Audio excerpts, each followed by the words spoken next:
Hello, my honeybees. Today, I'm going to talk to you a little bit about why accessibility matters. I think personally, I've looked at my enjoyment of games a lot over the years, especially during the pandemic when content creation about gaming was kind of the forefront for me.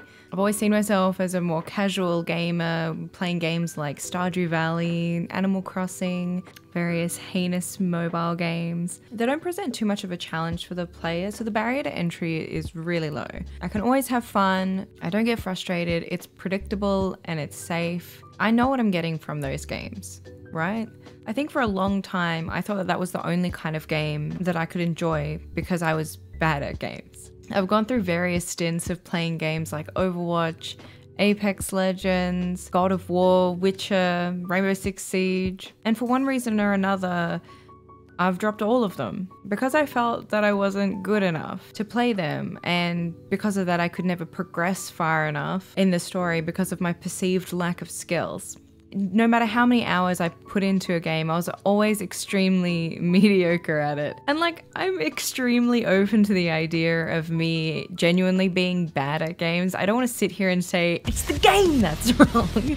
It's definitely highly likely that I don't possess skills, but that doesn't mean that I should be barred from enjoying games that are available to me just because they don't cater to my specific needs. So today I'm going to talk about some games that have accessibility at the forefront of their game design because I think it's really important, and I think the more that we talk about it, the more accessible all of these games that we enjoy will be to others. This may not be new information to a lot of you, but I just wanted to chat about it because I thought it was really important. So I hope that you all enjoy. The first game that I want to chat to you about is a game that very recently came out, and it's called Skye Tales. Skye Tales is a game that focuses on mindfulness. You play as a little dragon named Skye, who has been tasked with helping people. In the first little area that you play, you're helping a town set up for a spring festival. You fly around helping people by doing puzzles and collecting acorns. And with those little acorns, you get yourselves little cute hats to wear. The game has some really fun colors and definitely gives me the same feeling as those little mindful coloring books that were like a really big thing a few years ago. It's used as a way to unwind from daily stresses and just do some silly little tasks. Playing the game, I was really aware that the developers put a lot of time into making sure that you were cared for as a player.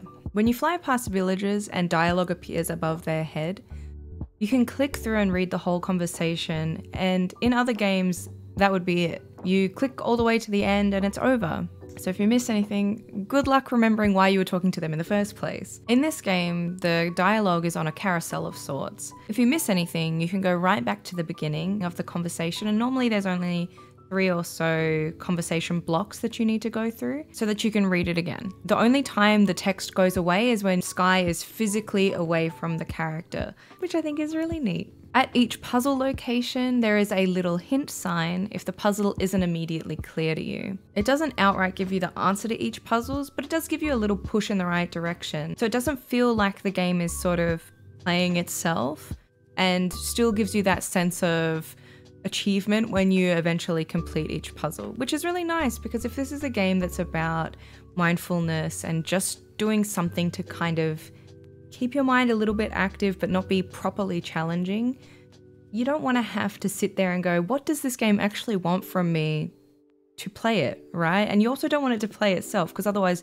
you could just watch a movie. So I found that feature really helpful because there was a few times that I found myself being a silly little goose and not understanding that I needed to get 3 of the same balloon color for something. It's there even if I don't need it. You can play the game how you want, so it's all up to you how you enjoy your game. Another more blatant accessibility feature that the game has is an option to filter your game. So the game comes in really bright colors. It's just stunningly beautiful, the colors that they've chosen for the game. But that can be really jarring for a lot of people and can detract from the game experience. So the game actually has an option for you to play in a more desaturated mode.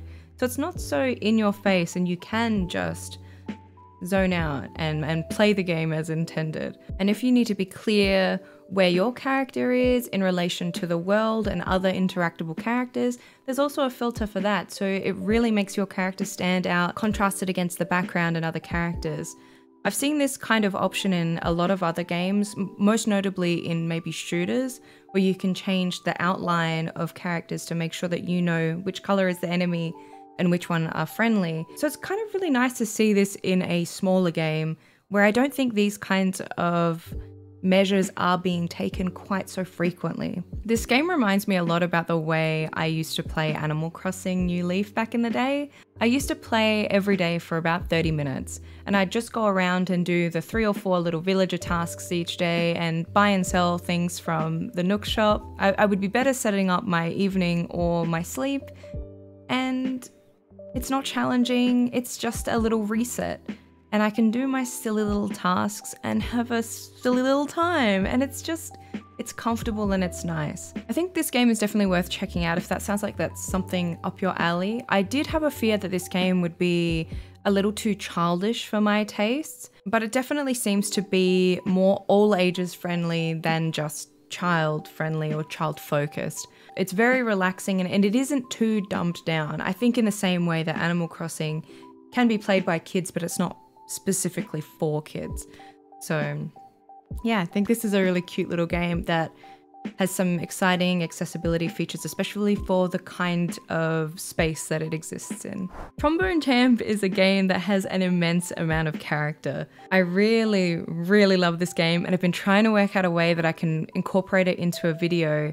And I thought that a discussion about accessibility might be perfect for this game because despite what you may think, this game has a lot of accessibility options so that you can enjoy this game to the best of your ability. The game at this stage has 35 songs available at varying difficulties that you can play on your little trombone. The songs come at you fast and the graphics behind it are so fun and silly. And there's even a subplot that is so stupid and funny that I think is really worth diving deeper into the game for. You can collect cards based around different trombone-related musicians and everyone's greatest arch nemesis, Mozart. This is very seriously a joke. I'm maybe the biggest Mozart stan in the world. I'm coming in at the top listeners on Spotify. You can unlock different skins, trombones, trombone sounds by playing more and more. And as far as accessibility goes, each option that they have available to you, be it minimizing certain graphics or sounds or actions, it tells you the drawbacks that come with each of those options. You can choose whether or not that might be worth it for you and your gaming experience. So something that I really struggle with is my hands moving absent-mindedly, kind of like a tic. I'm not actually sure what it is. I've never had it diagnosed, but I notice it a lot when I'm gaming, particularly. Whenever my hand is resting on a mouse, my finger always absent-mindedly pushes on the right mouse button, which often gets me in trouble in games. And even the motion of repetitively clicking the mouse is really taxing for me. And I love these kinds of games. I love rhythm games, no matter the kind of stress that they put me under. But because of how taxing the clicking action is, it makes it so that I can only play for 5 or 10 minutes, which means I'm only playing a few songs at a time, just because I don't have the strength to keep doing that action. Only more recently, since making it a goal to get 100% of the achievements on Steam, did I realize that this game had quite a comprehensive accessibility menu. One of the main things being for me that there's an option where instead of clicking to toot your trombone, it toots for you. So now I no longer have to actually click if I don't want to make the sound to play the songs. I can just move my mouse up and down to make sure I hit the notes in the area that they need to be. And I really can't tell you how freeing that is. I know that might not sound fun to everyone, but it's made the game so much easier for me. I'm no longer struggling to play a game that I enjoy. So I've played it more and now I have got 100% of the achievements on Steam. So I'm so glad that that's been available to me. One of the drawbacks specifically to that change is that because you technically can finish songs easier, they give you less points for each song that you complete so that you don't end up on the leaderboard having essentially done less than someone who is clicking all the notes. So I would say that's fair. I'm not trying to get on the leaderboard, I'm just trying to play the game. So Fortnite is one that really goes without saying, right? I feel like it might be another game that some people are maybe surprised that I'm mentioning, because I think for a lot of people that maybe struggle more with gaming, Fortnite's maybe not at the front of your mind for a game that you would want to play. Fortnite on its base doesn't really seem like an accessible game. I'll maybe start by saying what initially detracted me from wanting to play the game, in case you feel the same way. So I initially had no interest in the game because of the whole building mechanic, which is the mechanic that I guess makes it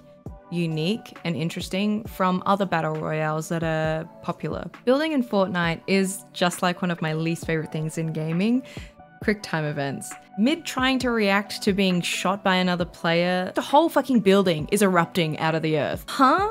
And I know there's no way I'm gonna make a building faster than the other guy and live. So when Fortnite brought out a no build mode, I finally was able to give it a chance because that huge barrier for entry was gone. Fortnite is a game that is really fun and fresh, and there's no other game where you can play alongside Darth Vader and Ariana Grande. So it's silly, it's gimmicky, there's so much on offer, and the game is free. So there's not even a monetary barrier for entry. Something that's always made me a little bit self-conscious is gamer sense in a game, especially playing Overwatch and Apex with friends in the past. I've always been hyper aware that I'm letting the team down. This is definitely a me insecurity, but yeah, it's been a worry for me. One thing that I've always had trouble with in other games is knowing where shots are coming from so that I can react to them, or what certain noises are. I think there's probably an example somewhere amongst my old Overwatch and Apex videos that are on this channel from a few years ago. One honestly game-changing setting that is available on Fortnite is there's a visual sound wheel that shows you where the sounds are coming from. It'll have different icons for falling trees or cars driving by or footsteps or shots. It's really changed the game for me and made me feel like I can actually do things. If I could change anything about that mechanic, it's pretty good, but if I could change anything about that mechanic, it would be that instead of it being a more vertical visual wheel, if it was like a hula hoop around you where you could see jutting out where things are, at least it would be a bit better for me to understand the sound rather than a flat wheel. But it's better than nothing, and maybe it would be cheating more if it was more of that style. I don't know. I don't make games. I just know what's easier. I definitely think if you're struggling with stuff like I have, where you felt like, you know, maybe you're just not that good at games, you know, maybe it's just that you need a little help. And maybe that little help can give you a little bit of confidence that could get you over the line to enjoying the game. I think that it's worth giving it a go and trying out some of the accessibility settings that they've got available. Now, Assassin's Creed Valhalla. This game is very special to me. Upon its release, it made a really big emphasis on making sure that they had a lot of accessibility options to make it fun for the majority of people.